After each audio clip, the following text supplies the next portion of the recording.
오늘 말씀의 필자 저자였던 에스겔은 예루살렘이 두 번째 침공을 당한 2차 포로 때에 바벨론으로 끌려간 하나님의 사람이었습니다.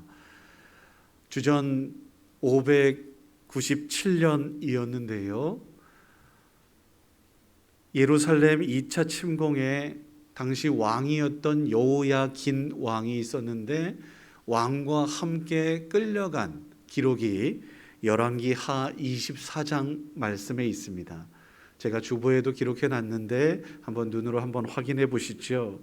그가 또 예루살렘의 모든 백성과 모든 지도자와 모든 용사 10,000명과 모든 장인과 대장장이를 사로잡아가매 비천한 자 외에는 그 땅에 남은 자 예루살렘에 남은 자가 없었더라. 그가 여호야긴을 바벨론으로 사로잡아가고 왕의 어머니와 왕의 아내들과 내시들과 나라의 권세 있는 자도 예루살렘에서 바벨론으로 사로잡아갔더라.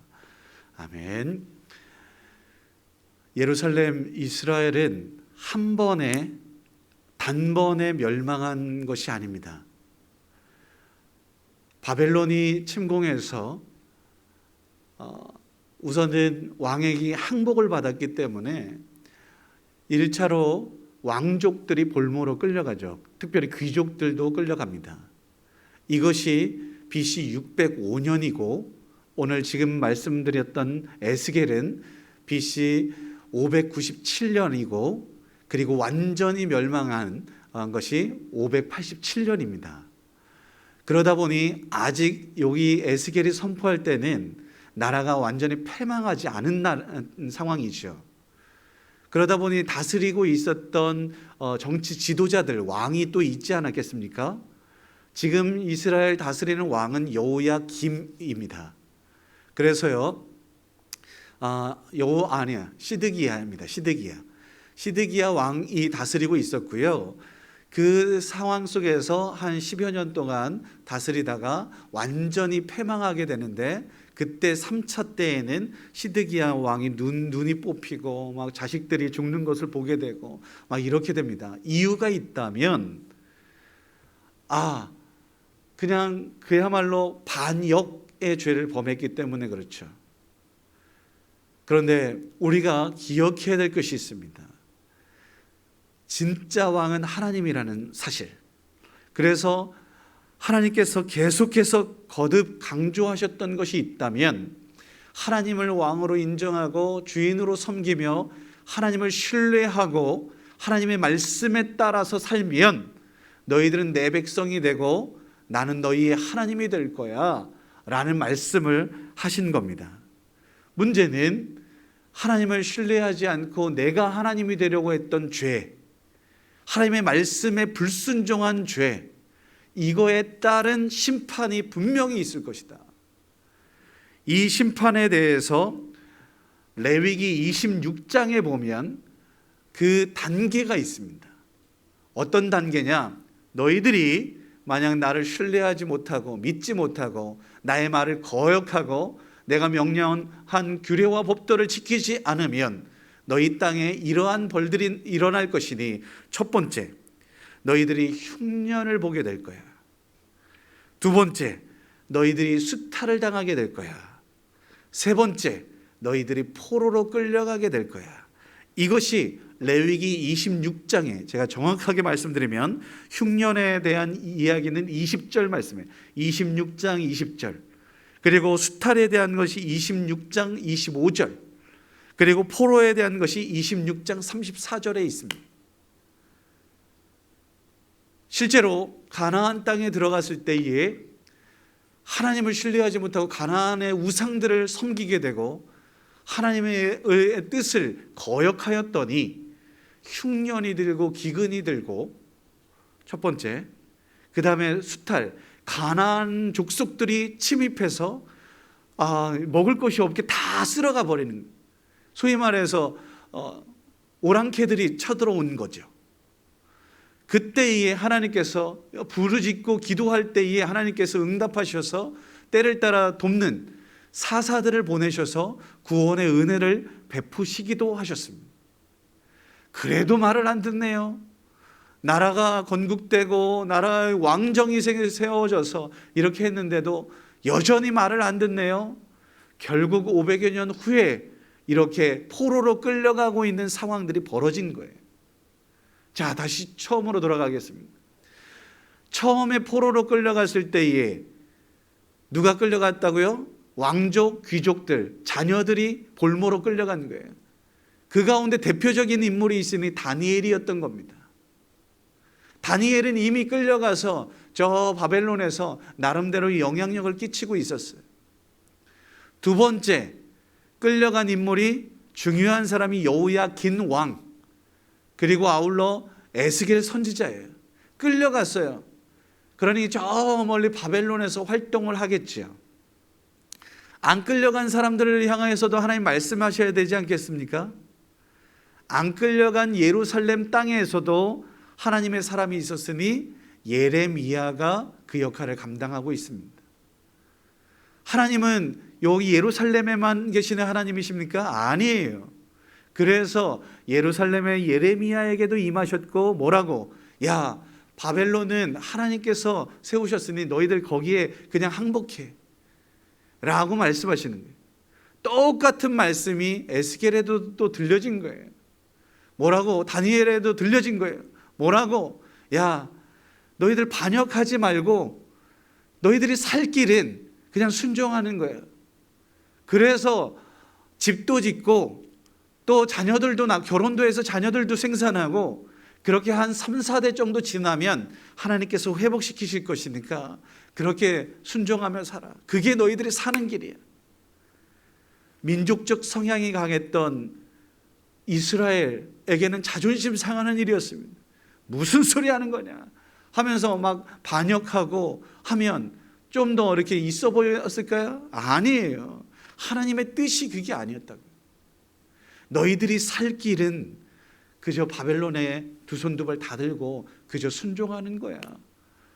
여러분 얼마나 자존심 상했겠습니까만 하나님의 말씀에 순종해야 하는데 문제는 정치 지도자들, 특별히 좀 보수적이었잖아요. 그러니 민족적 성향들이 얼마나 강했겠어요. 역사와 전통을 자랑하는 애굽을 의지해야 됩니다 라고 또 막 이렇게 백성들을 미혹하고 거짓 선지자들이 있었죠. 또 그렇게 애굽 눈에 보이는 것이 또 그렇죠. 막 이러니 얼마나 혼동스러웠겠어요. 결국은 하나님의 말씀을 거역해서 오늘 주신 말씀은 뭐냐? 너희들 범죄하였기 때문에 심판당할 거야. 그런데 하나님의 뜻이 심판입니까? 패망입니까? 아니에요. 다시 회복시키시기를 원하시는, 생명으로 이끄시기를 원하시는 그 하나님인 줄 믿습니다. 우리가 믿고 있는 하나님은 그렇게 우리에게 회복을, 우리를 치유, 우리를 구원하셔서 생명으로 인도하시기를 원하시는 분이심을 여러분 믿으시기 바랍니다. 이게 바로 성경의 가르침이에요.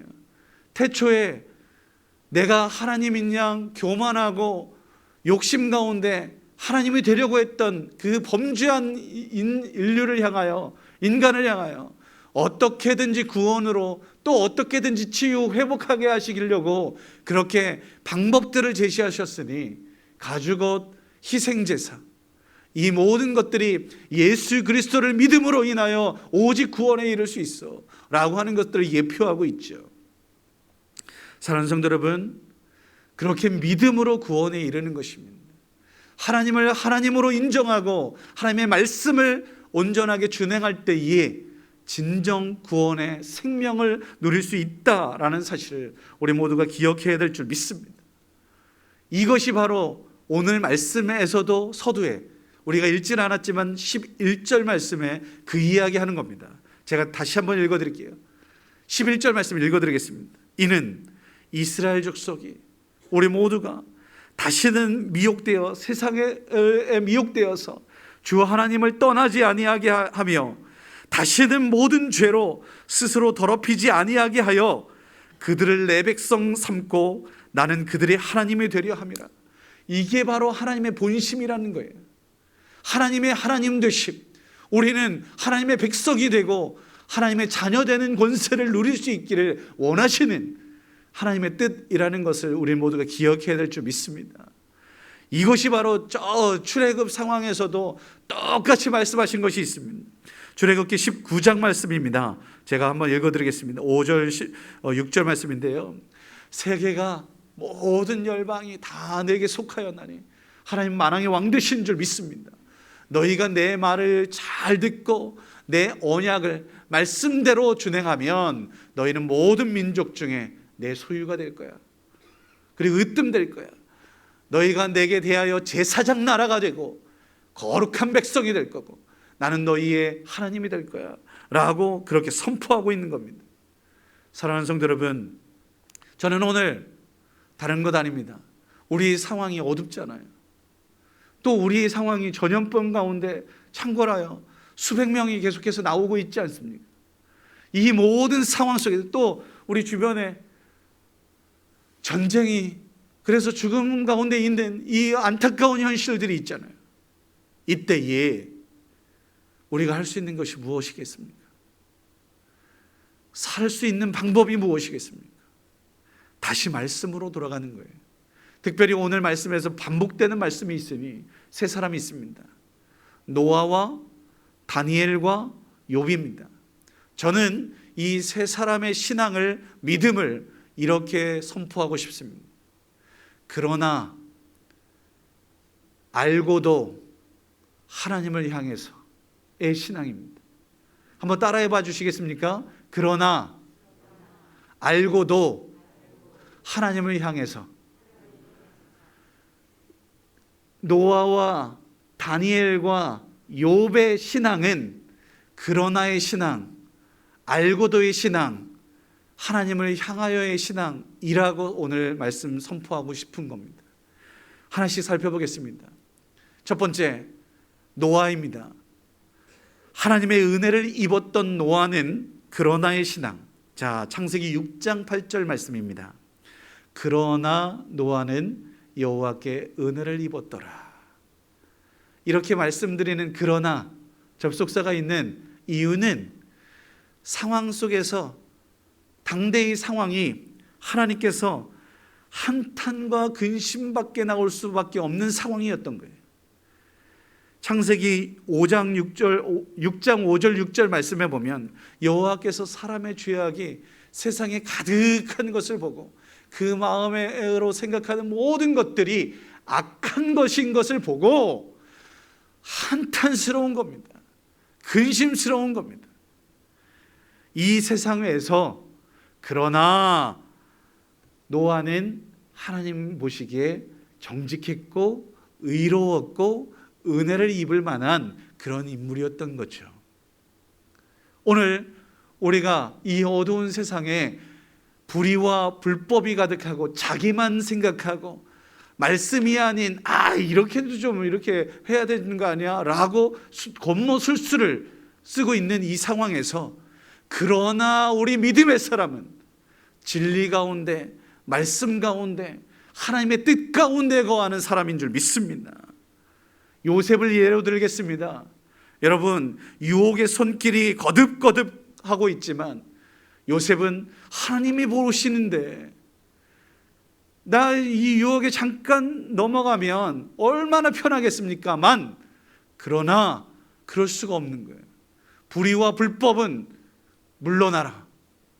나는 공의와 정의와 진리 가운데 서리라 라고 선포하고 있는 것이지 않겠습니까? 그랬더니 하나님께서 그를 구원으로 인도하셨던 거 아닙니까? 감옥에서 건지셨던 거 아닙니까?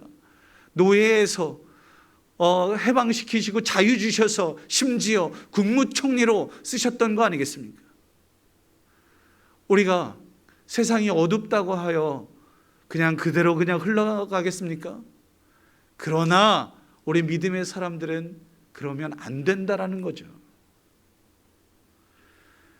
오늘날 교회가, 특별히 목회자가 참 인기 없는 직종이고 교회가 많은 사람들에게 거부당하고 있는 것이 세상입니다. 모든 교인들이 교회가 그렇게 자기만 알고 그렇습니까? 아니에요. 모든 목회자들이 그렇게 타락하고 범죄하고 그렇습니까? 아니에요. 지금도 정말 희생하며 십자가 짊어지며 눈물을 흘리며 헌신하는 목회자들이 더 많습니다. 일부 몇몇 사람들 때문에 매스컴에서 나오는 것 때문에 목회자가 욕을 먹고 교회가 욕을 먹는 거예요. 그러니 이것을 반대로 뒤집어 보자고요. 나 때문에 목사가 목사님 일하고 존경받을 수 있는 그런 삶을 살기를 원합니다. 나 때문에 내가 그리스도인이고 내가 예수 믿는 자로서 세상에 당당하여 빛과 소금의 역할을 감당할 수 있도록 내가 모든 그리스도인의 대표다라고 생각할 수 있는 우리 모두가 되어야 할 줄 믿습니다. 우리 교회가, 우리 대천장로 교회가 제대로 된 하나님의 교회요, 하나님의 성전으로서 우뚝 설 수 있는 모든 교회의 모델이 되어야 할 줄 믿습니다. 세상이 어찌 되었든 간에 그러나 우리 교회는 나는 그러지 말아야죠. 그러면 그로 인해서 하나님께서 구원하시겠다, 하나님께서 생명 주시겠다, 하나님께서 치유 회복시키시겠다 약속한 말씀입니다. 우리 모두가 노아처럼 그러나의 신앙, 은혜를 받는 하나님 편에 있는 저와 여러분일 수 있기를 주의 이름으로 축원합니다. 두 번째, 끝까지 믿음 지켰던 다니엘. 저는 이 다니엘을 알고도의 신앙이라고 선포하고 싶습니다. 다니엘서 6장 10절 말씀입니다. 다니엘이 이 조서에 왕의 도장이 찍힌 것을 알고도 자기 집에 돌아가서는 윗방에 올라 예루살렘으로 향한 창문을 열고 전에 하던 대로, 늘 하던 대로 3번씩 무릎 꿇고 기도하며 그의 하나님께 감사 예배 드렸더라 라고 이야기하는 거예요. 6장 말씀은 조금 또 뒷부분, 시대적으로는 사실 다니엘서는 뒤죽박죽이거든요. 6장 말씀은 바벨론으로 끌려갔다가 페르시아 제국, 70년이 지나서 페르시아 제국이 되었어요. 시대가 확 변했어요. 그럼에도 불구하고 하나님의 사람 다니엘이 노인이 되어서 국무총리가 됐네요. 여전히 저 사람은 국무총리로서 역할을 감당하니 저를 시기하고 질투하는 사람들이 있었겠죠. 어떻게 잡아 죽일까, 어떻게 끌어내릴까 고민하면서 이런저런 방법들을 연구할 때에 다니엘이 늘 기도하고 예배하는 것을 확인하고, 아하, 저거 잡아 죽일 방법이 생각났다. 어떻게 해요? 법령으로 페르시아 제국의 황제만 높일 수 있도록 그렇게 하자. 그런데 다니엘은 그 법령을 알고도, 내가 하나님께 기도하고 예배하면 죽을지 알고도 예배자로 그렇게 섰던 겁니다. 알고도 그럴 수 있을까요? 여러분, 요셉도 알고도 그랬습니다. 내가 이 사모님 보디발의 아내의 유혹을 물리치면 나 죽겠구나. 알고도 하나님을 바라보니 범죄할 수가 없는 거예요. 그래서 우리가 잘 아는 바, 죽으면 죽으리다. 한번 따라 보세요. 죽으면 죽으리다. 이게 바로 신앙이지 않습니까? 에스더 왕 앞에 나아가면, 허락 없이 나아가면 죽을 거 알고도 민족을 사랑하기에 나아갔던 거 아니겠습니까? 알고도 나아가는 거예요. 모든 것을 알고도, 죽을 줄 알고도 뚜벅뚜벅 걸으셨던, 십자가길 걸으셨던 주 예수 그리스도. 내가 예루살렘에 가면 죽을 줄 알고도 묵묵하게 나아갔던 사도 바울. 알고도 감수하는 거예요. 그것이 비록 사람들에게는 미련하고 어리석다, 바보천치다 라고 손가락질 받을지라도 하나님 편에서는 지혜로운 것입니다. 이렇게 말씀드릴 수 있는 것은 고린도전서 12장 말씀에 사도 바울이 십자가가 멸망당하는 자들에게는 얼마나 미련한 것이지만 하나님의 자녀 되는 자들에게는 하나님의 지혜요 능력이구나 라고 선포하고 있습니다. 그런 것입니다. 우리 자녀들에게 알고도 속아주는 부모의 마음이 있습니다. 교회의 헌신자들이 바보처럼 알고도 헌신하고 희생하고 섬기는 것은 하나님의 영광을 위해서인 줄 믿습니다.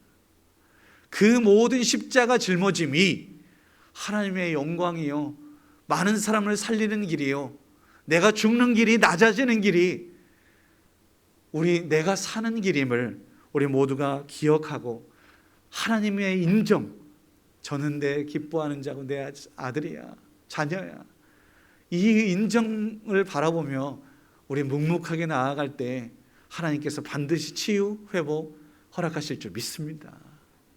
마지막 하나만 더 보겠습니다. 욥입니다. 욥은 우리가 잘 아는 것처럼 원망하지 않았던 하나님의 사람입니다. 이 욥을 저는 하나님을 향하여 라고 선포하고 싶어요. 욥기 1장 21절 말씀에 우리가 잘 아는 말씀입니다. 주신 이도 여호와시요 거두신 이도 여호와시니 여호와의 이름이 찬송을 받으실지니라. 이 모든 일에 욥이 범죄하지 아니하고 누구를 향하여? 하나님을 향하여 원망하지 아니하였더라 라고 이야기합니다. 여러분, 욥이 원망하지 않았고 동방의 의인으로서 우뚝 설 수 있었던 것은 여러분 한번 생각해 보세요. 가족이 죽었습니다. 자식을 먼저 보냈습니다. 막 이것저것 막 다 무너지고 깨어지고 완전히 패가 망신했습니다.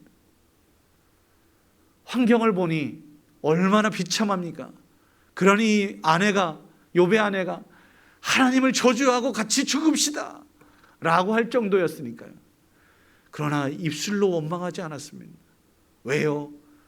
하나님을 봤기 때문에. 우리가 하나님을 봐야 하는, 하나님만을 의지하고 바라볼 수밖에 없는 이유가 여기 있지 않겠습니까? 하나님 살아계십니다. 하나님 우리에게 생명 주시기를 원하시고 우리를 연단하신 후에 정금같이 사용하실 그 하나님임을 믿기에 우리가 그렇게 나아가는 거 아니겠습니까? 사랑하는 성도 여러분, 우리를 변함없이 사랑하시는, 아니 이 땅 만물을 사랑하시는 하나님의 사랑을 보십시다. 그래서 우리 기도하십시다. 우리 어르신들이 오늘 특별히 3.1절 기념주일이에요. 나라가 패망했습니다. 제국과 힘과 권력의 권세에 의하여 수많은 사람들이 죽고 죽임을 당하고 고문을 당하고 얼마나 많은 애를 썼습니까? 그 가운데에서도 우리는 기도했고 선포했습니다. 제가 예배의 부름에 3.1절 선언문을 낭독한 것도 그 이유입니다. 제가 오늘 말씀 예배를 준비하면서 저 우크라이나, 하나님은 주권과 하나님 나라의 주권이 있고 백성들이 있습니다. 그 나라를 그렇게 힘과 폭력으로 취하려고 하는 욕심과 전쟁, 이거 하나님 뜻 아닙니다. 분명히 러시아, 푸틴, 하나님께서 반드시 뭐라 하실 것입니다. 심판하실 것입니다. 우리 믿음의 사람들이 깨어 있어야 될 것입니다. 노아처럼, 다니엘처럼, 욥처럼. 그러나 알고도 하나님을 나아가야 될 줄 믿습니다. 우리 앞에 펼쳐진 것들이 그렇잖아요. 모든 시험들이 있습니다. 기근과 사나운 짐승들로 인한 황폐함과 칼과 전염병과 모든 환난 가운데에 하나님의 구원의, 치유의, 회복의 열쇠는 오직 하나님을 향하여, 환경을 보지 말고 여건을 보지 말고 우리 이 길이 혹 죽는 길일지라도 하늘의 미랄이 되어 나는 주의 뜻을 따르리라, 주님만 바라보리라, 진리 위에 서리라 라고 고백하며 나아갈 때에 하나님의 은혜가, 피할 길을, 하나님의 구원이 우리에게 다시금 허락될 줄 믿습니다. 이 은혜가 우리의 가정마다, 그리고 이 땅에, 저 죽어가는 우크라이나 가운데, 우리 열방 가운데 이 은혜가 펼쳐지게 되기를 주의 이름으로 축원합니다. 기도하겠습니다. 우리를 치유, 회복, 구원하시기를 기뻐하시는 아버지 하나님, 오늘도 주님의 구원을 우리에게 허락하여 주시기를 간절히 소원하며 기도합니다. 노아처럼 그러나의 신앙으로 살게 하셔서 세상이 어둡다고 하더라도 우리 빛의 자녀들은 사명 감당하며 이 어둠을 밝히는 빛이 되게 하여 주옵소서. 다니엘처럼 알고도의 믿음을 가져서 담대한 믿음으로 아버지 하나님께서 구원하시고 건지시는 사자굴에 들어갈지라도 하나님의 구원을 누릴 수 있는 우리 모두가 되게 하여 주옵소서. 욥처럼 하나님을 향하여 신앙을 갖게 하여 주셔서 오직 주님만 바라보며 세상을 원망하거나 불평하지 아니하고 입술로도 아버지 범죄하지 아니하고 살아계신 하나님만을 찬양하며 감사하며 예배할 수 있는 자 될 수 있도록 이끌어 주시옵소서. 함께하여 주실 주님을 기대하며 감사하며 예수님의 이름으로 기도드립니다. 아멘.